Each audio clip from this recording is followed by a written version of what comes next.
휴가철을 맞아 국내외로 여행을 가는 분들이 많이 늘었는데요. 여행에 대한 부푼 기대감도 좋지만 여러 가지 사고와 질환에 미리 대비하는 것도 중요하겠죠. 네, 건강과 안전을 위한 여행 의학에 대해서 한림대 성심병원 가정의학과 박경희 교수와 함께 알아보겠습니다.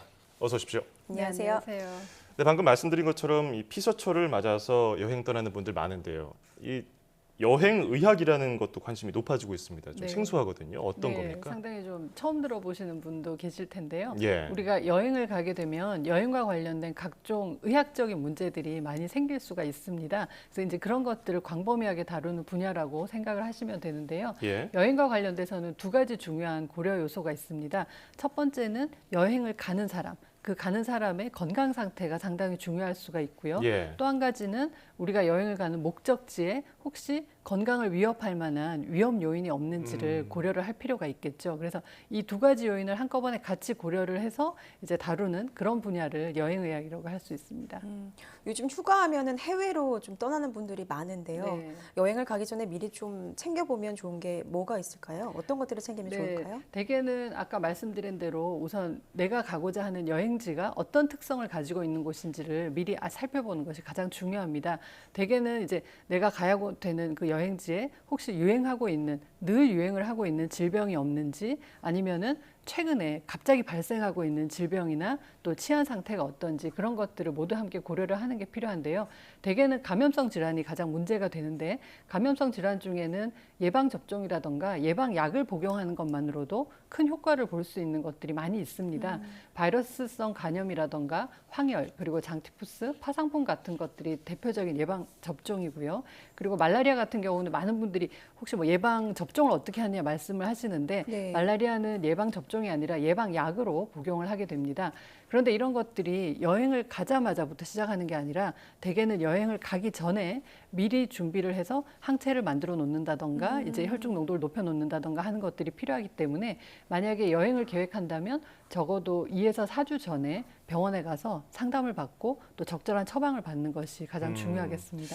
근데 2에서 4주 전에 병원 가서 상담받고 하면 이런 뭐 바이러스 간염, 황열, 장티푸스, 파상풍 같은 거 한 번에 그 기간에 다 예방 접종을 받을 수 있나요? 네네. 예방접종 같은 경우는 본인이 사실 기본적인 예방접종을 다 하신 분들이 또 있잖아요. 예. 그래서 그런 분들은 또 추가적으로 해야 되는 것만 고려를 해서 그리고 그 모든 걸 다 접종을 하는 게 아니라 내가 가는 여행지에 따라서 아프리카나 이렇게 황열이 유행하는 지역은 황열 예방접종을 하지만 그렇지 않은 곳은 또 필요가 없습니다. 그래서 그렇군요. 이제 그런 것들을 미리 해서 이제 필요하기 때문에 대개는 적어도 한 2에서 4주 전에는 오시는 게 좋습니다. 최소 2, 4주 전에는 가야 네. 되겠고. 그러면은 상비약을 뭘 좀 챙겨가야 될까요? 네, 일반적으로는 이제 외부에 나가시거나 타지를 가게 되면 우리가 뭐 감기나 배탈 이런 것들이 많이 걸리잖아요. 그래서 그런 것들에 대한 상비약은 미리 챙겨 가시는 게 가장 좋겠고요.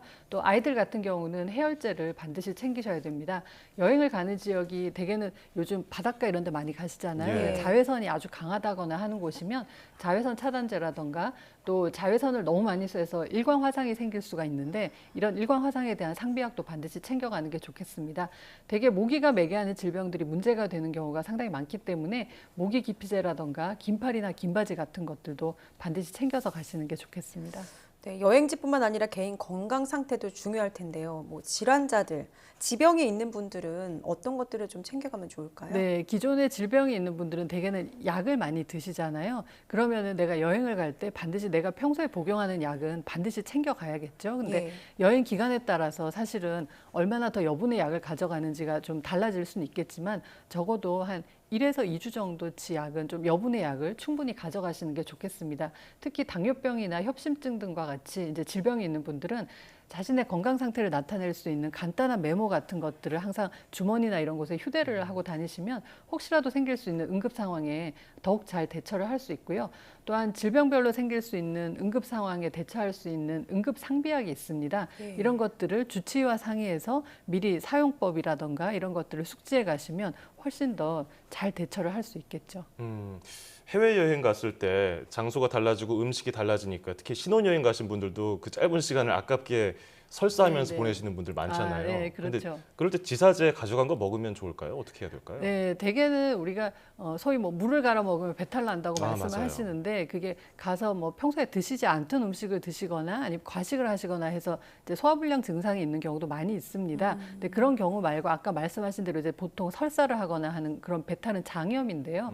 이런 음식들 이제 배 타지에서 그런 음식들을 먹고 나서 장염이 생기는 경우는 대개는 대장균에 의한 감염이 상당히 많습니다. 근데 그런 경우는 굳이 약을 먹지 않아도 사실 시간이 지나면 우리 위장관이 그런 세균이나 이런 것들을 배출하려고 하는 그런 방어작용이기 때문에 사실 시간이 지나면 좋아지고요. 설사를 많이 하게 되면 수분을 섭취한다던가 아니면은 그 이온 음료 같은 것들을 섭취하는 것도 도움이 될 수가 있습니다. 예. 그런데 이제 그런 경우 이외에 만약에 열이 많이 난다거나 아니면 소아나 노인 같은 경우는 설사를 많이 하거나 구토를 많이 하면 탈수가 생기기가 쉽거든요. 예. 그래서 이제 그런 경우 그렇지 않으면 혈변, 그러니까 변에 피가 섞여 나온다거나 하는 경우는 사실 국내가 아니어도 그 외지에서라도 이제 지사제를 복용하는 게 아니라 반드시 의료진의 진료를 받는 것이 좋습니다. 예. 지사제 같은 경우는 변이 이제 나오지 않게끔 이렇게 설사를 멎어지게 하는 약이잖아요.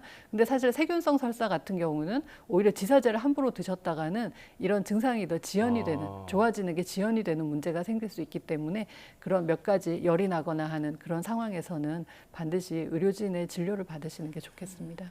여행 중에 좀 배탈이 나는 것을 미리 예방하기 위해서는 어떤 수칙들을 좀 지키면 좋을까요? 사실 이제 본인의 개인 위생도 상당히 중요하거든요. 손이 더러우면 사실 손에서 오염이 되는 경우가 있기 때문에 손 씻기나 이런 것들을 철저하게 하는 것이 가장 중요한 원칙이 되겠고요. 현지에서 사 먹는 음식 같은 경우는 포장이 잘 돼 있는 상태를 사서 드시는 게 좋습니다. 예를 들어 우리가 동남아 같은 데 가면 과일 같은 건 많이 팔잖아요. 근데 그런 것들을 그냥 통째로 사서 본인이 까서 먹으면 괜찮은데 누군가가 이렇게 까서 길거리에서 이렇게 하나 드셔보세요 이렇게 하면 그 손이 만약에 더러우면 그게 오염이 돼서 문제가 생길 수가 있고요. 예. 음료수 같은 경우도 이제 얼음 같은 게 오염이 되다 보면 아무래도 그런 것들이 감염성 설사를 유발할 수 있습니다. 그래서 손 씻기, 개인 위생 철저히 하고 가능하면 위생적으로 처리된 음식을 먹는 것이 더 중요하겠습니다. 앞서서 물갈이 좀 언급해 주셨는데 실제로 물을 좀 다르게 먹으면 몸에서 반응하는 게 많이 다른가요? 얼굴이 좀 뭐가 많이 나는 사람들도 있고 하던데요. 네, 대개는 크게 그런 문제는 잘 없고요. 우리가 여행을 하다 보면 유럽 지역이나 이런 데는 석회질이 많이 들어있는 물들이 있어서 사실 그런 것들은 그 수돗물이나 이런 것들을 먹지 않게끔 하는 경우가 많습니다. 그래서 되게 물을 사서 드시는 경우가 많기 때문에요. 되게 해외나 이렇게 외지로 가셨을 때는 가능하면은 생수나 이런 것들을 사서 드시는 게 좋고요. 국내에서 만약에 이제 다른 지역에 가서 이제 물을 갈아 먹는다 이렇게 하면은 사실 여름에는 그러니까 끓여서 먹는 물이 사실 가장 안전할 수가 있거든요. 그래서 생수를 사서 드시거나 아니면 끓여서 드시는 게 좋고 이제 대개는 그런 경우는 컨디션이 달라지고 이제 아무래도 생활의 사이클이 달라지다 보니까 이제 여러 다른 이유로 인해서 이제 평소에 나지 않던 뾰루지가 난다던가 그런 문제들도 생길 수가 있죠. 예, 휴가 가서 병을 얻어오면 오히려 안 될 텐데 해외 여행 가게 되면은 비행기를 장시간 길면 수십 시간 타지 않습니까? 네. 그럴 때 또 조심해야 될 게 있을 것 같아요. 네, 사실 비행기 여행이 상당히 피곤한 여행이긴 한데요. 우리가 기내는 상당히 건조합니다. 건조하기 때문에 사실 수분 섭취를 잘하는 게 가장 중요하거든요. 그래서 수시로 물을 마셔주시는 게 필요하고요. 예. 또 이제 오래 같은 자세로 앉아 있다 보면 근육의 피로도도 심해지고 그리고 다리도 많이 붓기도 하죠. 그래서 경우에 따라서는 소위 이코노미 클래스 증후군이라고 하는 심부정맥 혈전증이 생길 위험이 따르기도 합니다. 그렇기 때문에 가능하면 비행 중간중간에 자주 스트레칭을 해주시는 게 필요하고요. 복도를 걷거나 하는 것도 상당히 중요한데 우리가 임산부 같은 경우는 사실 움직이기가 좀 쉽지 않잖아요. 그렇기 때문에 그런 분들은 창가 자리를 선호하시기보다는 복도 쪽 자리에 앉으시면 아무래도 왔다 갔다 하기가 훨씬 편하기 때문에 복도 쪽에 앉으시고 안전벨트 같은 경우도 이렇게 배를 위로 걸친다기보다는 밑으로 해서 배 밑으로 해서 안전벨트를 하시는 게 훨씬 더 안전하겠습니다. 예. 이렇게 여행과 관련돼서 자세한 여행 의학 정보를 알기 위해서는 어떤 걸 좀 참고하면 좋을까요? 네, 대개는 이제 뭐 병원에 가셔서 그 정보를 얻는 것도 방법이기도 하지만 이제 대개 집에서 많이 찾으시잖아요. 되게 웹사이트를 이용하시면 가장 좋은데요. 국내 사이트로는 국내 질병관리본부 해외여행 질병정보센터 홈페이지를 참조하시면 되고요. 해외여행지 같은 경우는 물론 국내 사이트에도 해외여행지가 다 나와 있습니다. 근데 좀 더 자세히 보시려면 WHO나 아니면 미국 질병관리본부 홈페이지를 참조하시는 것도 도움이 될 수가 있습니다. 예. 휴가를 다녀오면요. 쉬러 간 게 아니라 오히려 더 피곤한 경우가 네, 많잖아요. 맞아요. 그럴 때 여름 휴가를 너무 지나치지 않게 피곤하지 않게 잘 보낼 수 있는 노하우가 있을까요? 네. 일반적으로는 평상시 생활하던 일반 생활 사이클과 비슷한 정도를 유지하면 가장 좋은데요. 네. 대개는 그렇게 되지 않잖아요. 잠도 적게 주무시고 막 무리하시고 하기 때문에 가능하면은 휴가가 있으면 그 일상생활에 복귀하기 전날 가능하면 집에 돌아오시는 게 가장 좋습니다. 예. 오전 중에 돌아오시고 가능하면 오후에는 워밍업 단계를 거쳐서 그 다음날 출근을 하시는 게 가장 좋고요. 우리가 여행을 가서 건강 문제가 생기는 것도 중요하지만 사실 다녀와서 이상 증상이 생기는 경우가 있거든요. 열이 난다거나 발진이 돋는다거나 요즘 이제 지카 바이러스나 이런 것들이 다 문제가 되잖아요. 그래서 여행을 다녀와서 평상시와 다른 불편한 증상이 생길 때는 반드시 병원에 가셔서 내가 어떤 여행지를 다녀왔는데 이런 불편한 증상이 있다고 반드시 말씀을 하시는 게 좋겠고요. 여행지에서는 가능하면 매 끼니를 잘 챙겨서 드시는 게 가장 좋은 방법입니다. 예. 자, 오늘 얘기한 것들 잘 참고하시고요. 또 여행지 정보 미리 꼭 확인하셔서 안전하고 또 즐거운 휴가 보내시기 바라겠습니다. 지금까지 한림대 성심병원 가정의학과 박경희 교수와 함께 이야기 나눠봤습니다. 오늘 감사합니다.